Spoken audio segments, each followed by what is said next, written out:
What's going on, guys? It is Arcs Guns, and this is my review on the Walther PDP.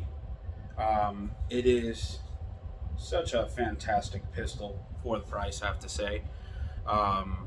Walther really knocked it out the park on this one. As a matter of fact, I believe that the Walther PDP compact and the full size were nominated as like best pistol for 2021 by the NRA. Walther PDP really went a long way. Their PPQ line was very popular, but the PDP just honestly took it by storm. This is an amazing pistol out the box. The triggers on these are phenomenal. They are easily probably one of the best out the box for polymer, or probably the best polymer strikers out the box for the trigger itself. Just fantastic, man, fantastic.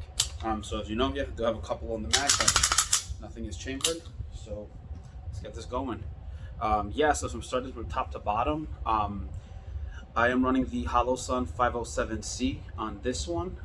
For the optic plate, if you actually contact Walther, they will email you they will mail you the optic plate for free. You just gotta let them know what optic you want, if you want the RMR footprint and all that kind of stuff, but they'll mail you that optic plate for free. And to be honest with you, it works great. I've had zero issues with it. It bolts right on, and if you can see, it is a very nice deep cut on that on the Walther slide for this. And as you can see, that the tritium night sides, those are by excess, they co-witness perfectly for them. They worked very well. I'm incredibly happy with the line of sights on these are great, and I'll show you that right now. Get an idea of that. Find that for you. There you go, right there. Yeah, man, they work great. These excess lights are night sights are incredibly nice. The stippling and Cerakote was done by Atomic Guns here in DFW, Texas.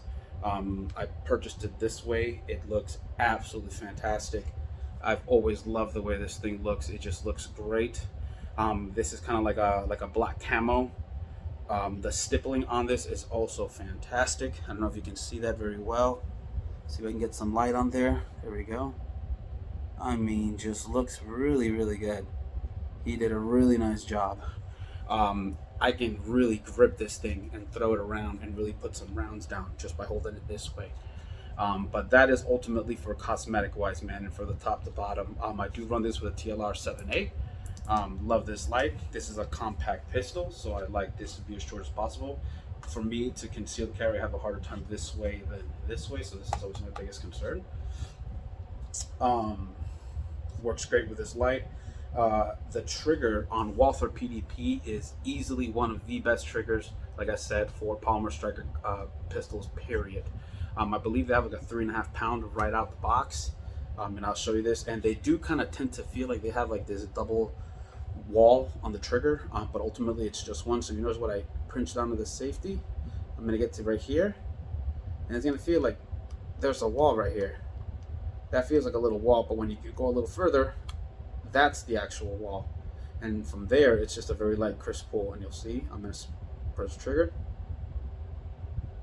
Oh, that's right. We gotta reset that, don't we?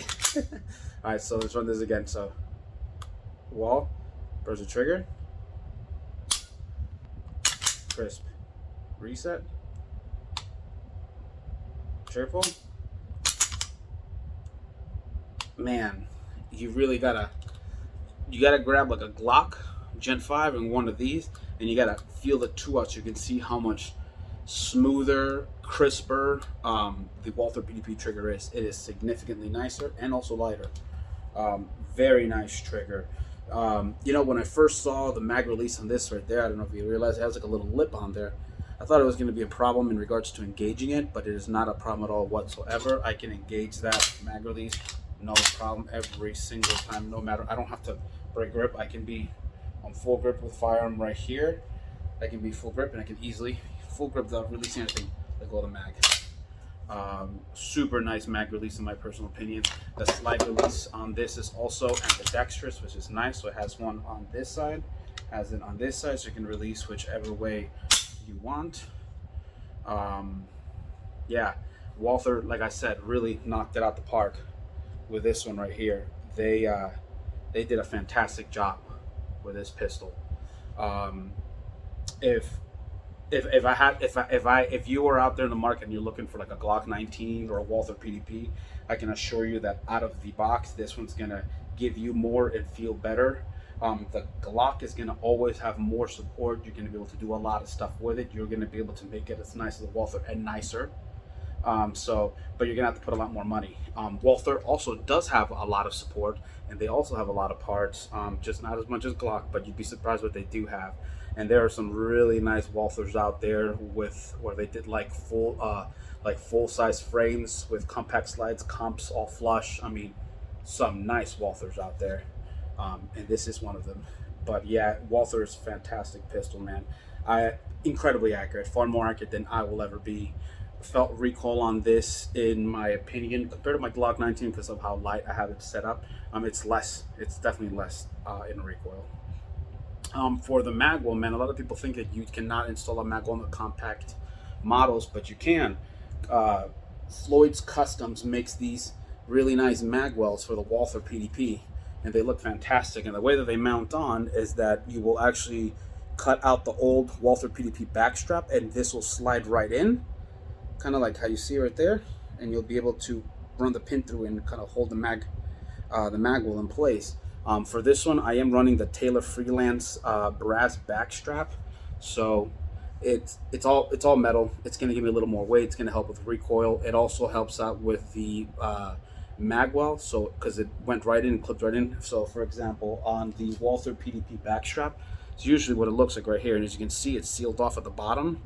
These are open, which allow for that magwell to slide in. On the factory backstrap, you'll have to cut this one to get this to work. But with the Taylor Freelance, which is the nice part, man, it's metal, it's already wide open, and it goes right in and bolts right on. And it just kind of works better with it because the magwell is all aluminum, the backstrap's all aluminum. Man, and with the stippling and everything, I'm telling you, when you hang on to this gun, it feels nice. It's a super amazing build. It works perfect with also the Springer Precision base plates. Will go right in with this magwell, no problem. It will also work with, obviously, Floyd's Customs mag plates that they also have. I will have to say I did have a small issue with this one right here. When I got it down to about 15 or 16 rounds, the receiver on this one is orange. The orange receiver would come down here, and I could see it, like the lining of the orange right there on this line, that would get caught in either the magwell or get caught on the spring, which is what it was. But ultimately, it was one corner of the receiver that was kind of catching on something. I gave him a call. He told me that what I would have to do is kind of sand down the corner of the receiver a bit. So kind of like these orange receivers on the bottom corner over here was kind of catch it. I sanded it down just a bit, and that made it much smoother to work with. I don't think I'll have any issues with it, but personally, sanding down my receiver from my magazine is not something that I choose to do. Don't recommend it, but very nice. I haven't had any issues with it at all whatsoever, I will say that. But it's up to you if you want to do that. So yeah. Besides that, man, Floyd's Custom stuff is incredibly nice. I mean, incredibly nice. Highly recommend them. Walther PDP is a pistol that I highly recommend. You will love it. You will love it more than your Glock. You'd be surprised until you take your Glock out, and then you're going to be choosing between two. It's going to be hard. But yeah, man, if you have any questions in regards to this build, go ahead, man, and leave it in the comments below. And if you like what you see, man, please like and subscribe. It goes a long way to grow my little channel. Yeah, appreciate it, man. Y'all stay safe out there.